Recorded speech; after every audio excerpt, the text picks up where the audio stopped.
السلام عليكم ورحمة الله وبركاته. بسم الله والحمد لله والصلاة والسلام عليك يا سيدنا يا رسول الله. خذ بأيدينا قلت حيلتنا دركنا وآل كل والصحابة أجمعين. ഏറ്റവും സ്നേഹാദരണീയരായ മുഅ്മിനീങ്ങളെ മുഅ്മിനാത്തുകളെ, അള്ളാഹു റബ്ബുൽ ഇസ്സത്ത് മുത്തുനബിയിലൂടെ നമുക്ക് നൽകിയിട്ടുള്ള ഏറ്റവും വലിയ വരദാനമാണ് മഹാനായ ഖാജ മുഈനുദ്ദീൻ ചിശ്തി അൽ അജ്മീരി റളിയല്ലാഹു അൻഹു. അത്താഉർ റസൂൽ എന്ന അപരനാമത്തിൽ മഹാനവർകൾ അറിയപ്പെടാൻ തന്നെ കാരണം തിരുദൂതരുടെ വരദാനമായതുകൊണ്ടാണ്. ഇന്ത്യയുടെ സുൽത്താനായി മുത്തുനബിയാണ് മഹാനവർകളെ ഇന്ത്യയിലേക്ക് അയച്ചിട്ടുള്ളത്. മഹാനവറുകളുടെ കൊച്ചു ജീവിതകാലത്തെ, കൊച്ചുകുട്ടിയായപ്പോഴുള്ള ആ ജീവിതത്തിലേക്ക്, അല്ലെങ്കിൽ അവിടുത്തെ ആഗമനത്തിൻ്റെ മുമ്പുള്ള ഗർഭ സമയത്തുള്ള ജീവിതത്തിലേക്ക് നാം കണ്ണോടിച്ചു കഴിഞ്ഞാൽ വലിയ അത്ഭുതമാണ് നമുക്ക് അതിൽ നിന്ന് മനസ്സിലാക്കാനുള്ളത്. യഥാർത്ഥത്തിൽ സയ്യിദ് ഗിയാസുദ്ദീൻ എന്ന മഹാൻ ഹസനി പരമ്പരയിലൂടെ ഏറ്റവും വലിയ വംശശുദ്ധിയുള്ള ആളായിരുന്നു. അതുപോലെ തന്നെ ഉമ്മുൽ വറ മാഹിന്നൂർ റളിയല്ലാഹു അൻഹ, അവർ ഹുസൈനി പരമ്പരയിൽപ്പെട്ട വംശശുദ്ധിയുള്ള വലിയ മഹതിയായിരുന്നു. അതുപോലെ തന്നെ അവരുടെ ജീവിതം നമുക്കറിയാം, ഏറ്റവും പരിശുദ്ധമായ ജീവിതത്തിൻ്റെ ഉടമകൾ ആയിരുന്നു അവർ. അതുകൊണ്ട് തന്നെ ബാഹ്യവും ആന്തരികവുമായ എല്ലാ വിധത്തിലുള്ള ശുദ്ധിയും കൈവരിച്ച ഉന്നത കുലജാതരും വ്യക്തിത്വത്തിൻ്റെ ഉടമകളുമായ ആ രണ്ട് ഇണകൾ സയ്യിദ് ഗിയാസുദ്ദീൻ റളിയല്ലാഹു അൻഹു നാട്ടിലെ ഏറ്റവും വലിയ പ്രമാണിയായിരുന്നു. സയ്യിദ് ആയതുകൊണ്ട് തന്നെ എല്ലാവരുടെയും അഭയ കേന്ദ്രമായിരുന്നു. എല്ലാവർക്കും വലിയ സഹായിയായിരുന്നു മഹാനവറുകൾ. ഒരുപാട് തോട്ടത്തിൻ്റെ ഉടമയായ അദ്ദേഹത്തിൻ്റെ മുഴുവൻ സമ്പത്തും പാവങ്ങൾക്ക് വേണ്ടി, പ്രയാസപ്പെടുന്നവർക്ക് വേണ്ടി, അശരണർക്ക് വേണ്ടി അദ്ദേഹം നീക്കി വച്ചിട്ടുണ്ടായിരുന്നു. എന്നാൽ അദ്ദേഹം നല്ലൊരു പണ്ഡിതനായിരുന്നു. അദ്ദേഹത്തിൻ്റെ അടുത്താണ് ആദ്യമായി മഹാനായ ഖാജാ തങ്ങൾ തൻ്റെ ബാലപാഠം പഠിക്കുന്നത്. ആ ചെറു ജീവിതത്തിൽ തന്നെ ഉപ്പയിൽ നിന്ന് പ്രതിസന്ധികളും പ്രലോഭനങ്ങളും പ്രകോപനങ്ങളും നേരിടേണ്ട എല്ലാവിധ ഉപദേശങ്ങളും തത്വജ്ഞാനങ്ങളും അദ്ദേഹം മനസ്സിലാക്കുകയും അത് തൻ്റെ ശേഷമുള്ള ജീവിതത്തിലേക്ക് ഏറ്റവും വലിയ അനുഗ്രഹമായി അദ്ദേഹത്തിന് മാറുകയും ചെയ്തു. ഞാൻ പറഞ്ഞു വരുന്നത്, മഹാനവറുകൾ ഗർഭം ധരിച്ചപ്പോൾ ഉമ്മുൽ വർ എന്ന പേരിൽ അറിയപ്പെടുന്ന സൂക്ഷ്മതയുടെ പ്രതീകമെന്ന അപരനാമത്തിൽ അറിയപ്പെടുന്ന മഹതിയായ മാഹിന്നൂർ ബീവി പറയുകയാണ്, ഈ കുഞ്ഞ് ഗർഭം ധരിച്ചപ്പോൾ തന്നെ ഞങ്ങൾക്ക് വലിയ അനുഗ്രഹമായിരുന്നു. ഇതെൻ്റെ വെളിച്ചമാണ്. എനിക്കും എൻ്റെ കുടുംബത്തിനും അതിനു മുമ്പ് ഇല്ലാത്ത ക്ഷേമ ഐശ്വര്യം അതോടുകൂടി ഉണ്ടാവുകയാണ്. ഞങ്ങളോട് വെറുപ്പുള്ള ആളുകൾ പോലും, ശത്രുതയുള്ള ആളുകൾ പോലും വലിയ സൗഹാർദ്ദത്തിലും സ്നേഹത്തിലുമാകാൻ ഈ കുഞ്ഞിൻ്റെ ഗർഭധാരണം തന്നെ ഞങ്ങൾക്ക് കാരണമായിട്ടുണ്ട്. മാത്രമല്ല, ഗർഭസ്ഥ ശിശുവായി കുഞ്ഞ് വയറ്റിൽ നിന്ന് രാത്രി പാതിരാ സമയത്ത് ശേഷം 6 മണി വരെ തസ്ബീഹും തഹ്ലീലും ദിക്റുകളും ചൊല്ലുന്നത് സ്പഷ്ടമായി എനിക്ക് കേൾക്കാൻ സാധിക്കുമായിരുന്നു.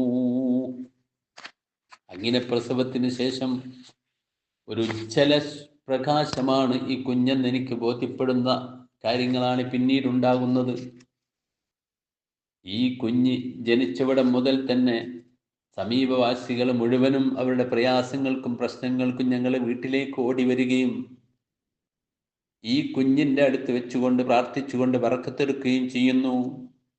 പിന്നീട് അല്പം കൂടി വലുപ്പം വെച്ച സമയത്ത് ആ കുഞ്ഞിൻ്റെ കൈ അവരുടെ ശിരസ്സിൽ വെക്കുകയും രോഗികളായ അവരുടെ മക്കളെയുമായിക്കൊണ്ട്, അല്ലെങ്കിൽ അവർ തന്നെ രോഗിയാൽ അവരുമായി വന്നുകൊണ്ട് ഈ കുഞ്ഞിനെ കൊണ്ട് പ്രാർത്ഥിപ്പിക്കുകയും അവരുടെ വിശുദ്ധമായ കരം അവരുടെ ശിരസ്സിലും ശരീരത്തിലും തടവുകയും ചെയ്യുന്നത് എനിക്ക് കാണാമായിരുന്നു. അതോടുകൂടി അവരുടെ പ്രയാസങ്ങളും രോഗങ്ങളും ഒക്കെ നീങ്ങുന്ന സന്തോഷദായകമായ ഒരു കാഴ്ച എന്നെ വല്ലാതെ അത്ഭുതപ്പെടുത്തിയിരുന്നു എന്ന് അവരുടെ മാതാവ് മാഹിന്നൂർ ബീവി റളിയല്ലാഹു അൻഹാ അവർ നമ്മെ ബോധ്യപ്പെടുത്തുകയാണ്. ഈ ഒരു ഔന്നിത്യത്തിൻ്റെ ഉന്നത സ്ഥാനത്തുള്ള മഹാനെ അവർക്ക് ലഭിക്കാനുള്ള കാരണം മാതാപിതാക്കളുടെ സൂക്ഷ്മതയാണ്. എത്ര വലിയ സമ്പന്നതയുടെ അടിത്തട്ടിലാണ് അവർ ജീവിച്ചതെങ്കിലും അള്ളാഹുവിനെ ഓർത്തുകൊണ്ട് എല്ലാം അള്ളാഹുവിന് വേണ്ടി സമർപ്പിച്ചുകൊണ്ടുള്ള ആ ജീവിതം ഇത്തരത്തിലുള്ള മഹാനെ അവർക്ക് നൽകാൻ അത് കാരണമായി എന്ന് ചരിത്രം നമ്മെ പഠിപ്പിച്ചു തരുന്നുണ്ട്. ഒരു സംഭവം കൂടി പറയുകയാണ്. മഹാനായ ഗിയാസുദ്ദീൻ റളിയല്ലാഹു അൻഹു ആവുന്ന ഉപ്പ എപ്പോഴും ഈ കുഞ്ഞിന് പ്രതിസന്ധികളും പ്രലോഭനങ്ങളും പ്രശ്നങ്ങളുമെല്ലാം നേരിടാനുള്ള എല്ലാവിധ ഉപദേശ നിർദ്ദേശങ്ങളും നൽകുമായിരുന്നു.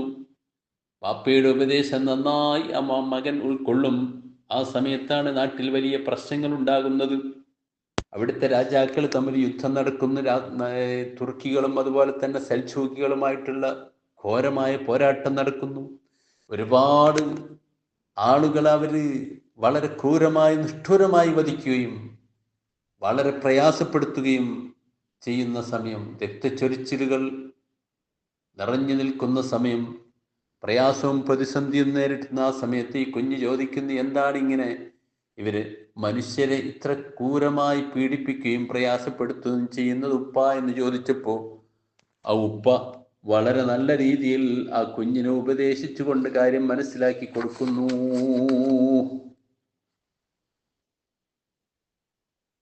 ആ ഉപ്പ എന്നുള്ള ഉപദേശം ഉൾക്കൊണ്ടുകൊണ്ട് ആ കുഞ്ഞ് എല്ലാവരോടും വളരെ സ്നേഹത്തോടുകൂടി കാരുണ്യത്തോടുകൂടി സഹവർത്തിത്വത്തോടുകൂടി ജീവിക്കുകയാണ്. ആ സമയത്ത് ഒരു പെരുന്നാളിൻ്റെ സുദിനത്തിൽ അതാ താൻ പള്ളിയിലേക്ക് പോകുമ്പോൾ തൻ്റെ പ്രായക്കാരനായ സമപ്രായക്കാരനായ ഒരു കുഞ്ഞ് വഴിയിൽ നിന്നുകൊണ്ട് കരയുകയാണ്.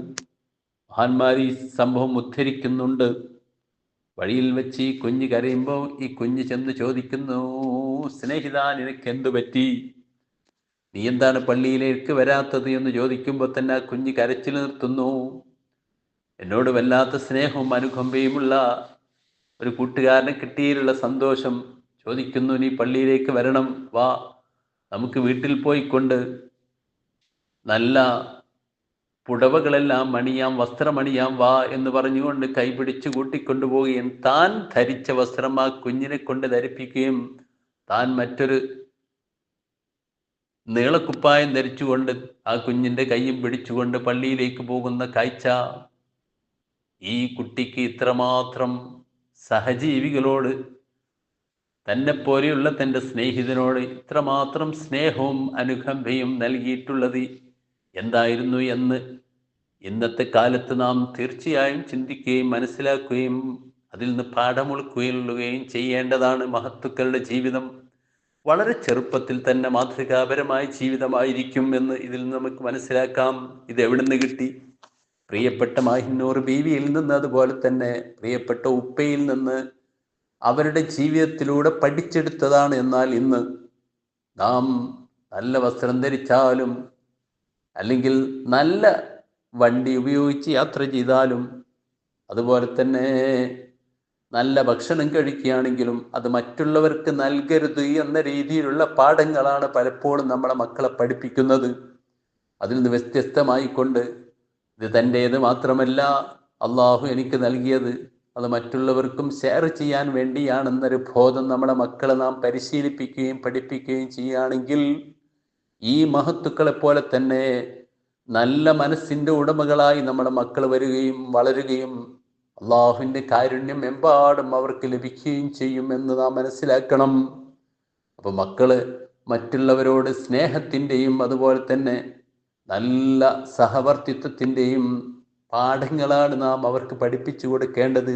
ഇത് എമ്പാടും മാഹിന്നൂർ ബീവിയിൽ നിന്നും അതുപോലെ തന്നെ ഗിയാസുദ്ദീൻ റളിയല്ലാഹു അൻഹു തങ്ങളിൽ നിന്നും ആ കുഞ്ഞിന് ലഭിച്ചത് കൊണ്ടാണ് ജീവിതം അദ്ദേഹം വളരെ എല്ലാവരോടും കാരുണ്യത്തിൻ്റെ ജീവിതം. പിൽക്കാലത്ത് മുഈനുദ്ദീൻ, ഗരീബ് നവാസ് എന്നീ പേരുകളിലെല്ലാം മഹാനവർ അറിയപ്പെട്ടതിൻ്റെ കാരണം അതാണ്. ഗരീബ് നവാസ് എന്ന് പറഞ്ഞാൽ പാവങ്ങളുടെ അത്താണി എന്നാണ്. മുഈനുദ്ദീൻ ദീനിൻ്റെ സഹായി എന്നാണ്. തൻ്റെ ജീവിതം മുഴുവനും മറ്റുള്ളവരുടെ സഹായത്തിനായി, വിശുദ്ധ ദീനിൻ്റെ സഹായത്തിനും അതിൻ്റെ ഔന്നിത്യത്തിനും വേണ്ടി നീക്കിവെച്ചു. അത്താ ഉർ റസൂലാകുന്ന തിരുനബിയുടെ ഇന്ത്യയിലേക്കുള്ള വരദാനമായി അദ്ദേഹം വരികയും ചെയ്തു. അതുകൊണ്ട് പ്രിയപ്പെട്ടവരെ, ഞാൻ എന്നോടും നിങ്ങളോടും ഓർമ്മപ്പെടുത്തുന്നു, നമ്മുടെ ജീവിതം നാം മറ്റുള്ളവർക്കും കൂടി മാതൃകയാകുന്ന രീതിയിൽ സുന്ദരമായ ജീവിതം കാഴ്ചവെച്ച് കഴിഞ്ഞാൽ അതിൽ നിന്ന് പാഠം ഉൾക്കൊള്ളുകൊണ്ട് വളരെ നമ്മെക്കാളും ഔന്നിത്യമുള്ള മക്കളും പരമ്പരകളും നമുക്കുണ്ടാകുമെന്ന് ഇതിലൂടെ നമുക്ക് മനസ്സിലാക്കാം. അല്ലാഹു റബ്ബുൽ ഇസ്സത്ത് നമ്മുടെ പരമ്പരകളെ സ്വാലിഹീങ്ങളിൽ സ്വാലിഹാത്തുകളിൽ ദീനിനും അതുപോലെ തന്നെ മറ്റ് മുഴുവൻ സമൂഹത്തിനും എല്ലാ നിലക്കും അനുഗ്രഹമായിട്ടുള്ള പരമ്പരകളാക്കി നൽകുമാറാവട്ടെ. മറ്റുള്ളവർക്ക് നമ്മെക്കൊണ്ട് പ്രയാസമുണ്ടാകുന്ന അവസ്ഥയിൽ നിന്ന് അല്ലാഹു നമ്മെ കാത്തുരക്ഷിക്കുമാറാവട്ടെ. ഹാജിയെപ്പോലുള്ള മഹത്തുക്കളുടെ, അവരുടെ പൂർവ്വപിതാക്കളുടെ, അവരുടെ സംശുദ്ധമായ ജീവിതത്തിൽ നിന്ന് പാഠം ഉൾക്കൊള്ളാൻ അല്ലാഹു നമുക്ക് അനുഗ്രഹം വർഷിപ്പിച്ചു തരുമാറാവട്ടെ. ബിറഹ്മതിക യാ അർഹമർ റഹീമീൻ.